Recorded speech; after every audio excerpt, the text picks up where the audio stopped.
Hello, everyone. It's been several weeks since I recorded for you, and it's now December, the beginning of Advent.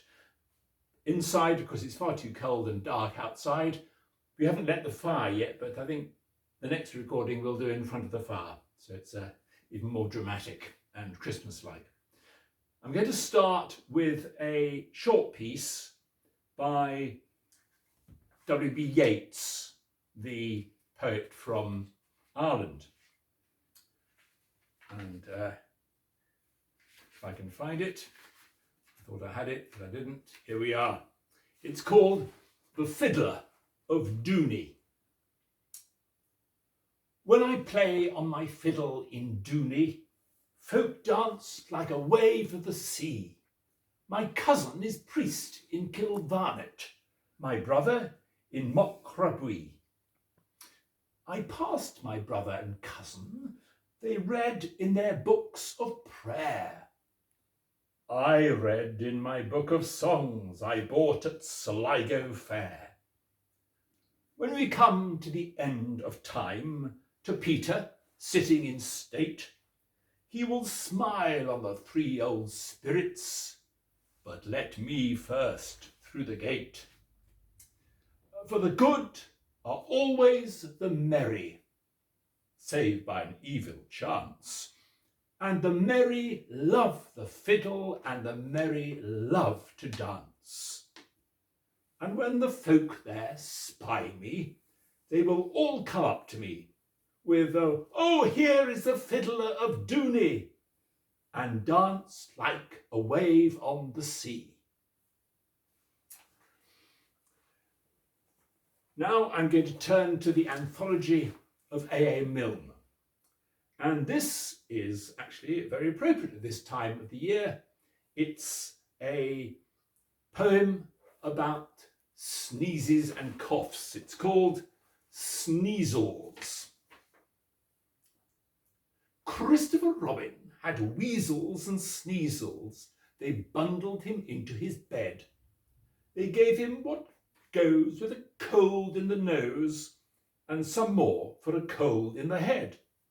They wondered if weasels could turn into measles, if sneezels would turn into mumps. They examined his chest for a rash and the rest of his body for swellings and lumps. They sent for some doctors in sneezels and weasels to tell them what ought to be done. All sorts of conditions of famous physicians came hurrying round at a run. They all made a note of the state of his throat. They asked if he suffered from thirst. They asked if the sneezels came after the weasels, or if the first sneezel came first. They said, if you teasel a sneezel or weasel, a measle may easily grow, but humour or pleasel the weasel or sneezel, the measle will certainly go. They expounded the reasons for sneezels and weasels, the manner of measles when new. They said, if he freezels in draughts and he breezels, then feasels may even ensue. Christopher Robin got up in the morning. The sneezels had vanished away, and the look in his eye seemed to say to the sky, now, how to amuse them today.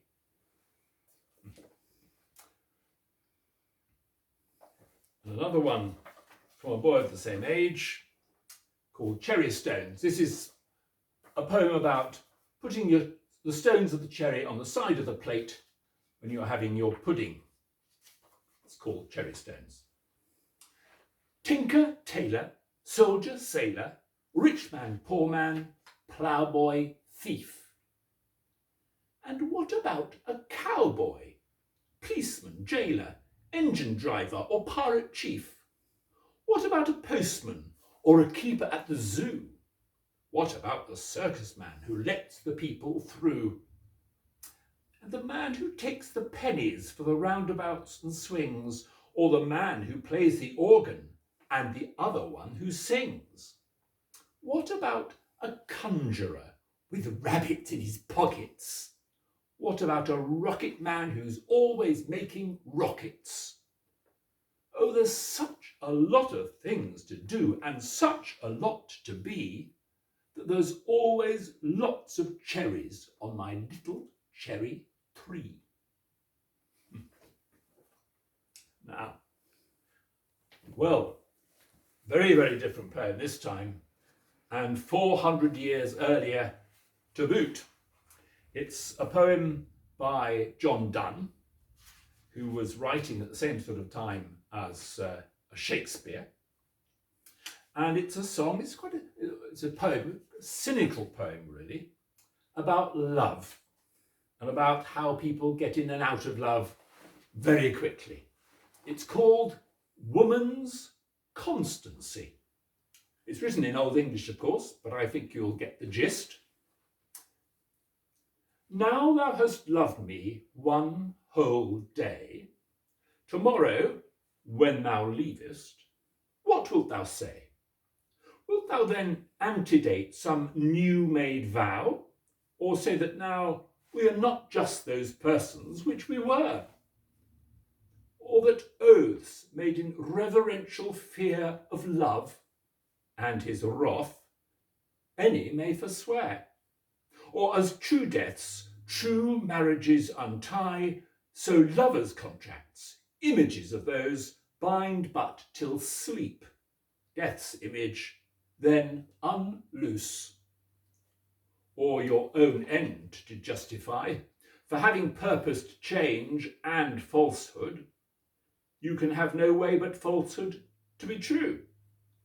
Vain lunatic! Against these scapes I could dispute, and conquer if I would, which I abstain to do, for by tomorrow I may think so too. There's a moral in that one, and we're now actually going to stay with exactly the same period. It's a poem by one of Donne's contemporaries called Christopher Marlowe. Christopher Marlowe that was a very close contemporary of Shakespeare as well, and a friend of Shakespeare at times, and at times not a friend of Shakespeare. And I've lost my place, 169. And here we are. It's another love poem, but this time not cynical. It's rather lovely. Very pastoral. And it's called The Passionate Shepherd to His Love. Come live with me and be my love, and we will all the pleasures prove that valleys, groves, hills and fields, woods or steepy mountains yields. And we will sit upon the rocks, seeing the shepherds feed their flocks by shallow rivers, to whose falls melodious birds sing madrigals. And I will make thee beds of roses, and 1,000 fragrant posies, a cap of flowers, and a kirtle embroidered all with leaves of myrtle, a gown made of the finest wool, which from our pretty lambs we pull, fair lined slippers for the cold, with buckles of the purest gold, a belt of straw and ivy buds, with coral clasps and amber studs. And if these pleasures may thee move, come live with me and be my love. The shepherd swains shall dance and sing for thy delight each May morning. If these delights thy mind may move, then live with me and be my love.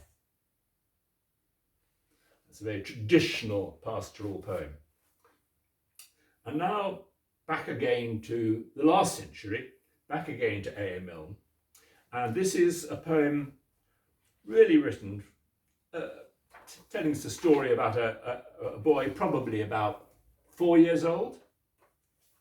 You know, the sort that they go into the nursery and they run around and they run so fast that they make themselves dizzy and then they fall over. This is that sort of poem, or poem about that sort of situation. It's called Busy. I think I am a muffin man. I haven't got a bell. I haven't got the muffin things that muffin people sell. Perhaps I am a postman.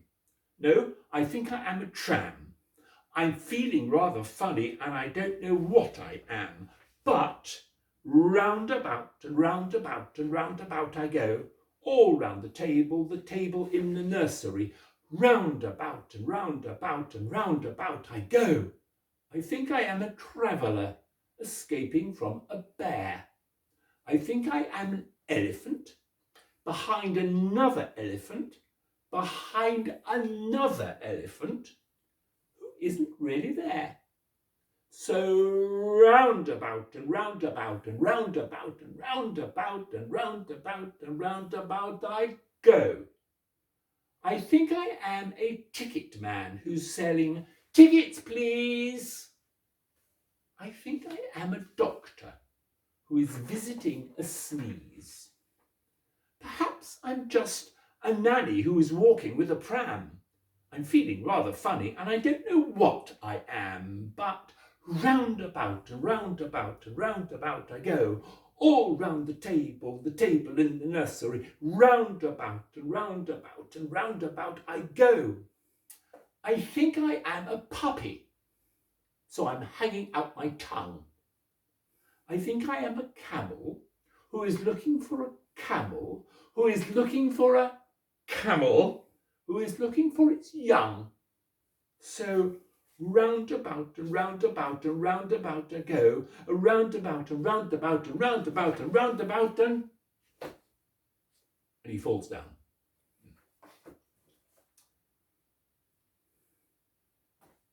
This time from the very busy to the very quiet.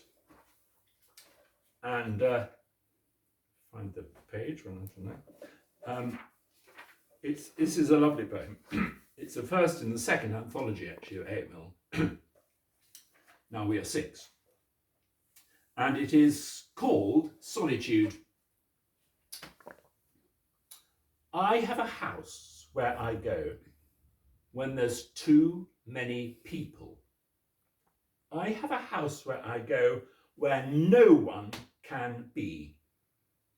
I have a house where I go where nobody ever says no, where no one says anything, so there is no one but me. Lovely thought sometimes. This final one by A. Milne is talking about an older boy. I think this boy is probably 7 or 8, and he obviously likes going into the forest. And in the forest is an old man who this little boy obviously has stories told to him by the old man. And it's obviously a very special time. I think it's a lovely, quiet poem, and it's called The Charcoal Burner.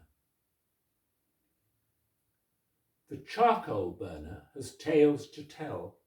He lives in the forest, alone in the forest. He sits in the forest, alone in the forest. And the sun comes slanting between the trees, and rabbits come up and say, they give him good morning.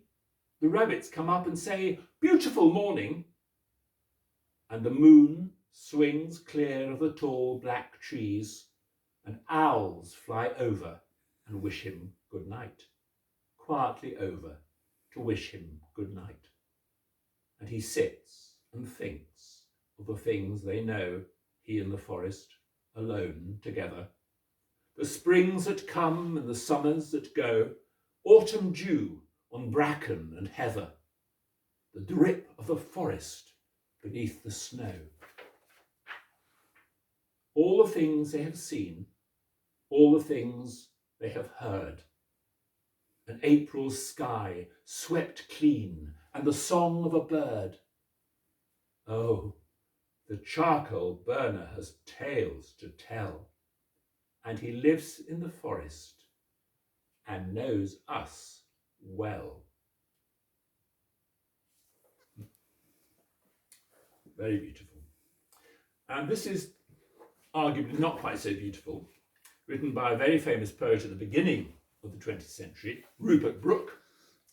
And he is talking about a train journey. Rupert Brooke spent a lot of time in mainland Europe, in Germany in particular,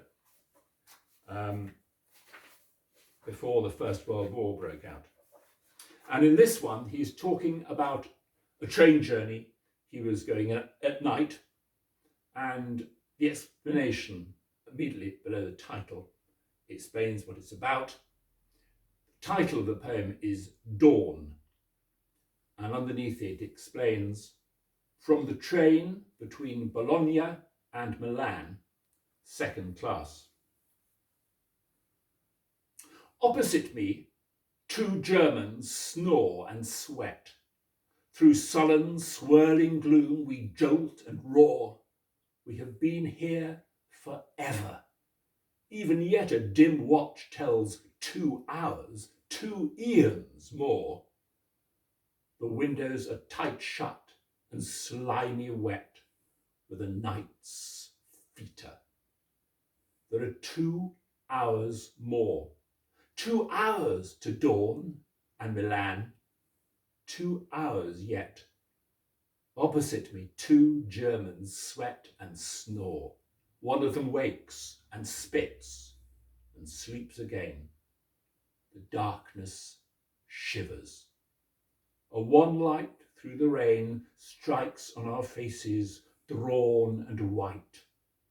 Somewhere a new day sprawls, and inside the foul air is chill and damp and fouler than before. Opposite me, 2 Germans sweat and snore.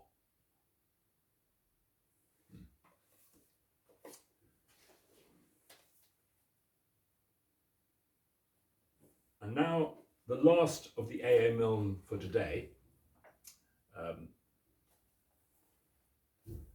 page 141, and this is called Us Two. It is, of course, again about Christopher Robin, and this time we're introduced, first time today, to Winnie the Pooh, Pooh Bear.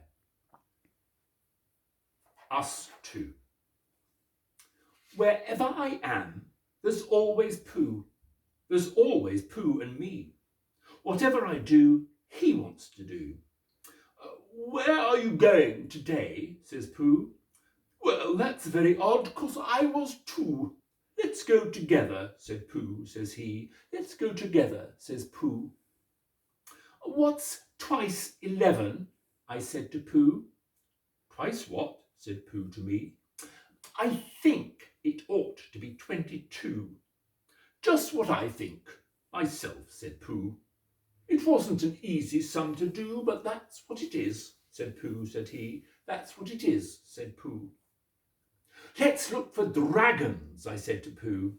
Oh, yes, let's, said Pooh to me. We crossed the river and found a few. Yes, those are dragons, all right, said Pooh. As soon as I saw their beaks, I knew. That's what they are, said Pooh, said he. That's what they are, said Pooh. Let's frighten dragons, I said to Pooh.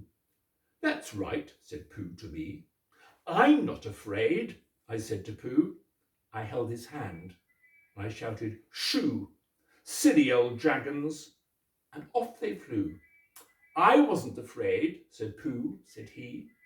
I'm never afraid with you. So wherever I am, there's always Pooh. There's always Pooh and me.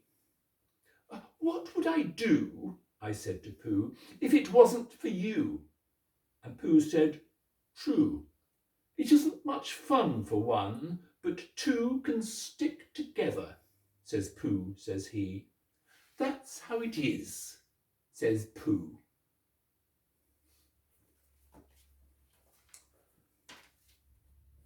The last two poems, again, are classic poems, and of those, the first is another by John Donne, probably his most famous words. I should know these by heart, but I'm not going to risk it. And it's very appropriate for the problems the world is facing at the moment.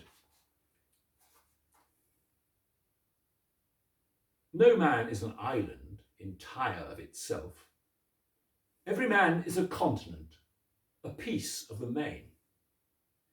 If a clod be washed away by the sea, Europe is the less, as well as if a promontory were, as well as if a manor of thy friends or of thine own were.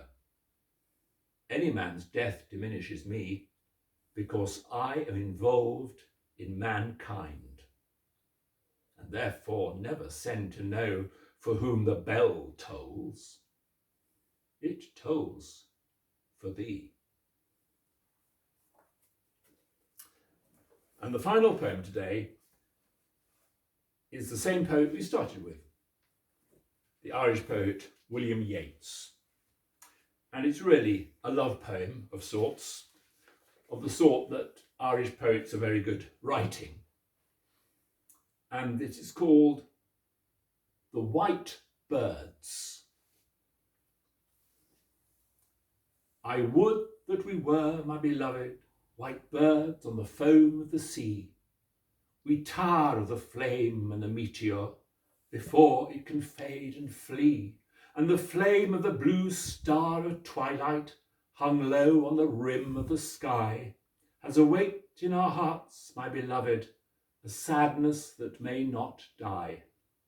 A weariness comes from those dreamers, dew-dabbled and lily and rose. Ah, dream not of them, my beloved, the flame of the meteor that goes, or the flame of the blue star that lingers, hung low in the fall of the dew.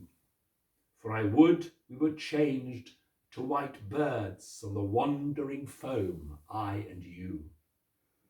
I'm haunted by numberless islands and many a Danaan shore, where time would surely forget us, and sorrow come near us no more.